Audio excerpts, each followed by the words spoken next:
Hey everyone, Zieg here. Friends, IGN has released 2 new gameplay videos of Monster Hunter Wilds. One featuring a hunt against the Rompopolo and another against the Ajarakan. And while the gameplay of the guy using the sword and shield left much to be desired, there were some pretty exciting things revealed. And in this video, I'll break down what stood out.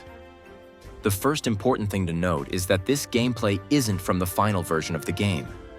IGN made it clear that it's from a development build created before the beta fixes. In other words, this footage is relatively old, and we won't see the graphical improvements or weapon balancing yet. With that out of the way, let's start with the Rompopolo. This fight pleasantly surprised me. Capcom did an excellent job with this monster. Its moveset is distinct from other brute wyverns. At first glance, I thought it would be similar to Bareth, but no. The Rompopolo has a unique style. In addition to using its body as a weapon, it uses its forelimbs, something we've mostly seen in monsters like Brachydios. Its poison-related moves are also impressive. It hides its tail in oil and creates toxic bubbles that explode near the hunter.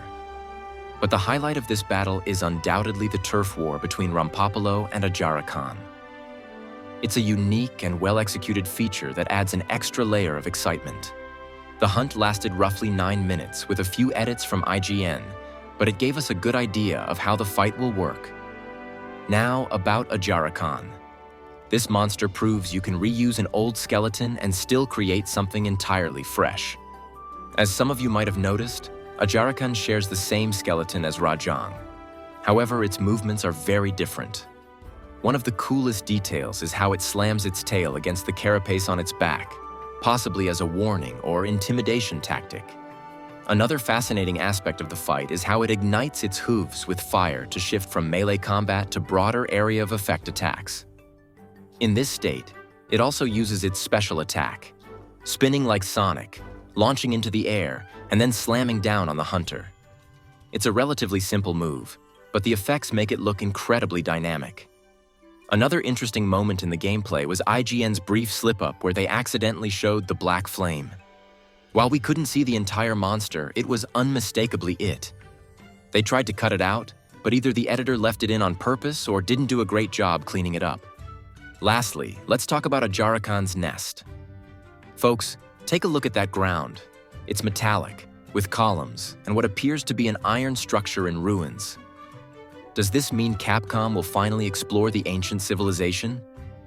This could give us significant lore for the franchise as a whole, maybe even make the EDW canon once and for all.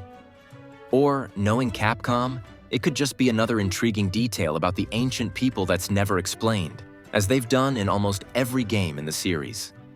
Still, hope dies last, and maybe this time Capcom will provide more context about these ruins.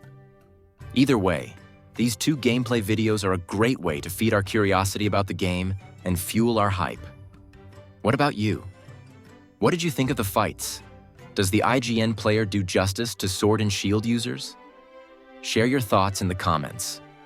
I'd love to know. And if you're not subscribed to the channel yet, hit that subscribe button for all things Monster Hunter Wilds. Don't forget to ring the bell so you don't miss any updates. That's it for now. Thanks for watching and see you next time.